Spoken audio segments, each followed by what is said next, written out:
The reason it's not necessary, says solicitor and group leader Freddie Drabble, is because the Sons of Neptune have got a better scheme of their own, to be sited a half-hour's boat trip from the town. The location is Cowlham Hole, a deserted gully into which the sewage works would be set. It would cost £3 million more than Yorkshire Water's project, because it includes a disinfection plant. We're now at Cowlham. The valley is over there, and the outfall pipe will be put into the valley and will then extend under the sea and straight out to sea. That will be the position of the long sea outfall. It will pass straight under the boat that we're now in. As far as disinfection is concerned, that will be sited directly at the back of the outfall pipe. In with a boat. But this is not simply a bunch of amateurs plugging a more expensive scheme. Dr. Bruce Denness is a former professor of marine engineering at Newcastle University. He gives the Sons of Neptune his full backing. The Cowlham Hole scheme is really to be preferred to the Scolby Ness scheme, because it would mean that the discharge point is further away from the town, primarily. It would be a similar distance offshore, but in particular with disinfection as well, which will be necessary. It will assure the town that it can meet both EEC standards and the more stringent, but certainly necessary, American standards as well. I said, stomp your feet, everybody!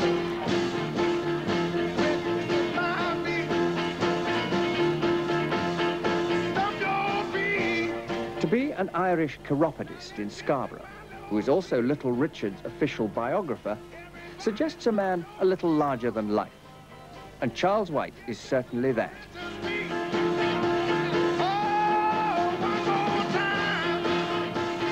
Known as Dr. Rock, Charles gained the Sons of Neptune a slightly madcap reputation in earlier days. But that changed as the campaign gathered strength. When we knew that the Water Authority were going to put this long sea outfall and intensify this massive dosage of raw human waste going into our sea without treatment, that really did offend our sensitivity, and we became very, very serious then. In the serious business of arguing their case point by point, the Sons of Neptune support their contention that sewage would return to shore by citing Yorkshire Water's own tidal experiments. They put some bacteria-laden bottom drifters that drift along the bottom with the tide, and they put them in where the end of the outfall will be, and they all finished up in the North Bay here. What in fact those tests showed was that under very extreme conditions there was a possibility that some seabed drifters, which we released as part of the massive survey work we've done, was capable under very extreme conditions of getting back to the shore. Now what that would mean is that in the middle of the night in February, with a very strong onshore wind, there could just possibly be bacteria washed up onto the beach, but they would be in such very small concentrations that they don't represent any sort of health hazard, certainly not by EEC standards. But those EEC standards for safe sea bathing were set in 1980 and are now held by some to be completely out of date. They're based on the belief that any bugs in sewage rapidly die out at sea. Since that time, it's been discovered that the little bugs that live in discharged sewage, bacteria in particular, can live for maybe several weeks, and the viruses can live even longer.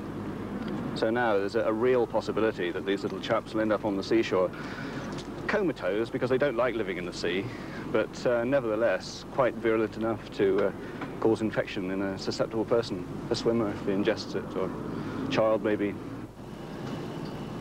Much of the research on the unsuspected longevity of harmful bugs in the sea has been done by Dr. J. Grimes of Maryland University, author of a report to Congress on sewage disposal. He has serious misgivings about Yorkshire Water's plan. The concern with Yorkshire is basically the same as with any area that's disposing of raw, non-disinfected sewage via sewage outfall to coastal areas. There's going to be a very long-term buildup of pathogenic microorganisms, which would include viruses, bacteria, animal parasites, and that as a result of this long-term buildup, there is the potential for these organisms to get back into bathing beaches, into shellfish that could be consumed by humans, into various kinds of fin fish that potentially could be consumed by humans, and that if this type of thing does happen over a long period of time, then we have truly created a health hazard. Dr. John Moss of Britain's Water Research Centre accepts Dr. Grimes' findings, but says they're irrelevant to the scheme proposed by Yorkshire Water. The results in America are based upon a very interesting and a very sensitive new technique. In effect, what they're doing is concentrating bugs in the sea and injecting a massive dose of these bugs into the intestine of a rabbit, and they are finding some reaction. And that's quite interesting scientifically, but I think it's a bit peripheral to the question of compliance with bathing water quality standards. But are you saying then that some bugs may come back, but not enough to harm people? Right. On that basis, Yorkshire Water have been given the go-ahead.